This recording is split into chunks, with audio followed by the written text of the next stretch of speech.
Tackle another issue, though, that's coming out of the budget. Almost $500 million will be set aside in the budget to build a new dam in central Queensland. That money from the federal government is expected to cover about half the construction costs. Building the dam has been a topic of discussion in the region for decades, begging the question, will it actually get built? For more on this, I'm joined by the Federal Agriculture Minister, David Littleproud, from Brisbane, from the Brisbane Showgrounds there. Thanks very much for your time, Minister. So the $500 million announcement for this dam west of Mackay, the business case is yet to be done. So is it fair to say the business case needs to stack up or this won't happen? No, it will happen. It'll only happen, Bud, if the state governments get out of the road. Our forefathers gave the management and ownership of resources to the states, and the only thing stopping us burning some diesel, digging some holes and plumbing this country are state governments. There's been 20 dams built in this country since 2003. 16 of those have been in Tasmania. And here in Queensland, we're cutting the cheque. And we're saying to the state government, all you have to do is go and do your piece of work and finish off and give the allocations, and let's dig some holes. And for us to put half of it up, let me say in this project, what gives me great confidence about this project is that there is private investment that is partnering with the federal government, because the state government's gone missing. They're too busy worrying about integrity issues up here of their own dodgy government that they've lost sight of what's going to drive the economy. And when you hear about those unemployment figures today, there's another 1,200 jobs that are going to be required to build this dam. This is the levers that we've pulled with your money to make sure that we're getting a return on investment of the taxpayer that grows the pie for the nation. And a dam will give another 20,000 hectares of agricultural production landscape. That's going to be huge to getting us towards that $100 billion goal. And that can happen in the north because that's where the water is. So just that question back at you, though, the business case is yet to be done. Doesn't that need to stack up for this to go ahead?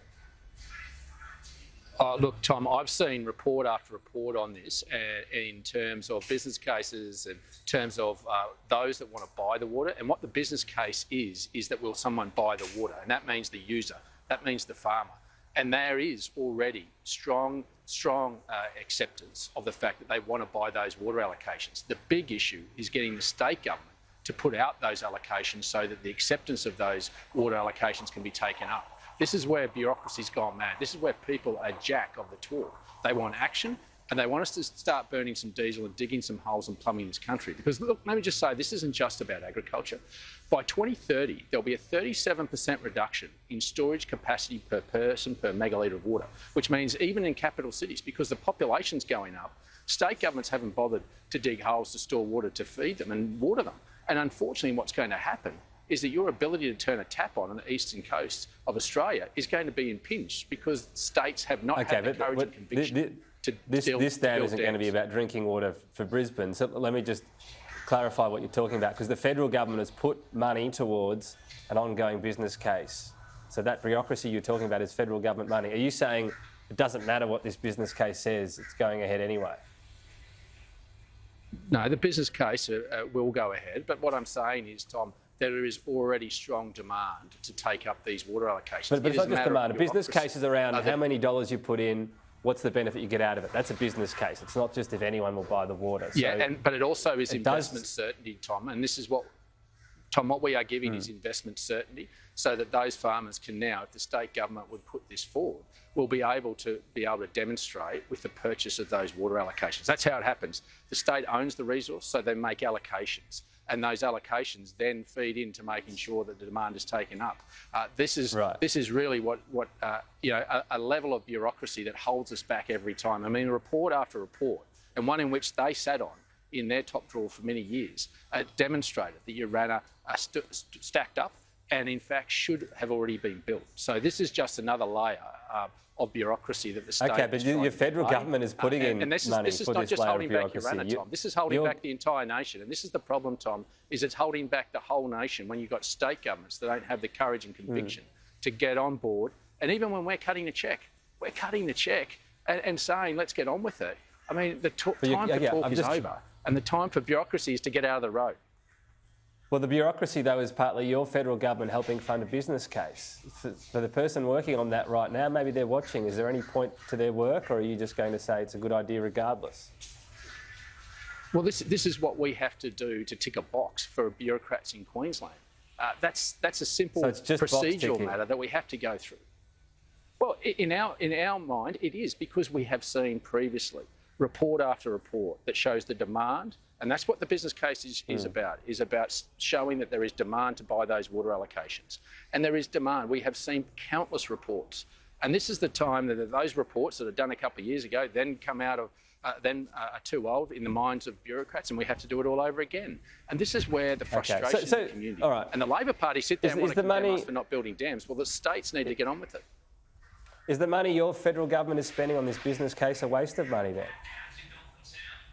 No, it's not, Tom. And obviously, every cent that we spend, they'll have to hit milestones. It's just not a blank cheque.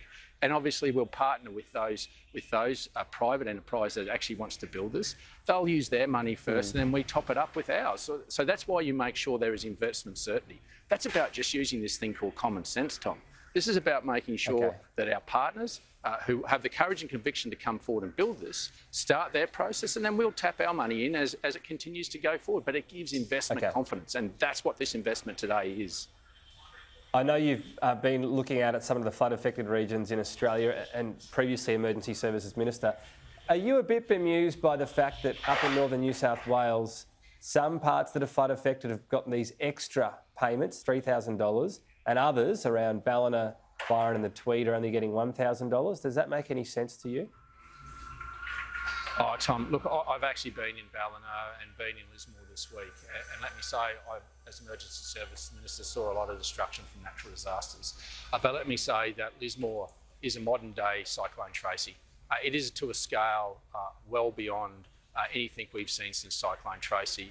You have to be on the ground to appreciate it, and I understand the hurt and the pain that those in other areas have gone through. But to compare that disaster to the scale of what's happened in Lismore is difficult until you get on the ground and see it. So the northern part, the parts just north of that don't need the extra. The $1,000 is enough. Is that the simple message?